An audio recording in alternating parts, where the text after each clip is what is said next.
Od Bog sleze и водева се всели. Покрај општината Карпош, песната Вечниот Бог се пееше и пред сите останати, со исклучок на Прилеп. Ги пречекаа лично градоначалниците, со раце полни со подароци, составени од овошји и чоколади. Општина Карпош денес се приклучи на големото одбележување на христијанскиот празник Бадник. Оваа година имаше можност нашите најмлади карпошанчиња од основните училишта кои се заинтересирани да бидат дел од овој голем настан. Дел од единиците на локалната самоуправа дури и се вклучија во организација на манифестацијата Бадникови поворки, овозможувајќи им на децата да бидат организирано однесени до црквите. Од нивна страна биле испратени дописи со кои што се утврдуваат процедурите за собирање потписи за родителска согласност за децата да дојдат на Бадниковата поворка. Конкретно за општина Кисела Вода, во 10 часот и 30 минути, децата од основните училишта, доброволно во придружба на родител или старател, ќе дојдат пред општинската зграда, како коледарчиња да го поздрават таткото на општината и до 11 часот нивен домаќин. Чајче, мандарини, оревчиња, бомбони. Градоначалникот ќе си ги дарува дечињата. Најголемиот дел од градоначалниците денеска молча и не одговараа на нашите повици. Единствените кои се согласија да зборуваат во однос на сите отворени прашања беа градоначалниците на Карпош и на Штип. Богоев ги отфрла обвинувањата на дел од јавноста дека станува збор за загрозување на секуларноста и злоупотреба на ученици.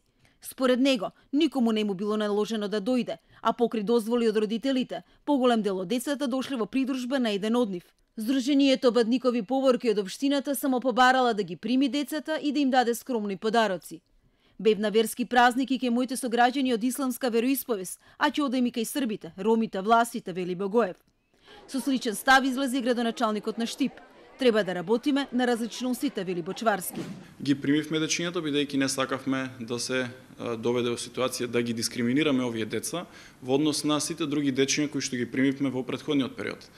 Во претходниот период јас како градоначалник остварив повеќе од 500 поединечни средби со различни граѓани и многу групни средби со различни здруженија на граѓани и со различни групи на дечиња од различни институции кои што побараа да остварат средба со мене. Обвинувањата за загрозување на секуларноста и правата на децата ги отфрла и црквата.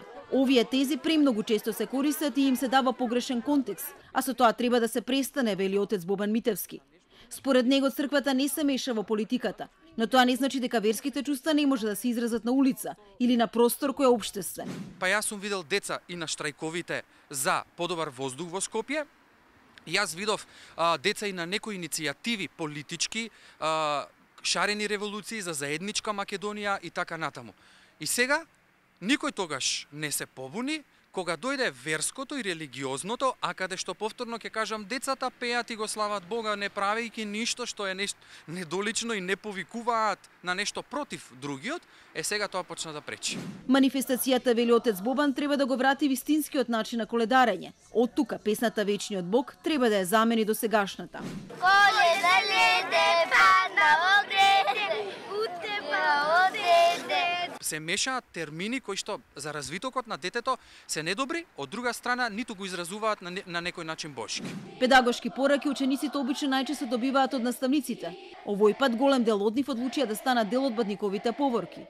Некој застана веднаш до градоначалниците. Овие дечиња сите со добра волја на нивните родители прифатија денес да дојдеме овде, да испееме, да го навестиме раѓањето Христово Божи и сите заедно да се зарадуваме. Од Министерството за образование соопштија дека денеска се веќе испратени просветни инспектори во сите училишта. На територија на цела држава во градските подрачја излезени се инспектори на вонреден инспекторски надзор. Целта е да ги испитаат сите индиции за евентуално верско дејствување и организирање во училиштата. Законот предвидува парична казна од 3500 до 4000 евра за прекршок на основните училишта ако реализирале политичко или верско делување и организирање. Од ресорното министерство соопштуваат дека станува збор за период кога учениците се на зимски распуст, кога нивните родители го организираат користењето на слободното време и активностите на нивните деца.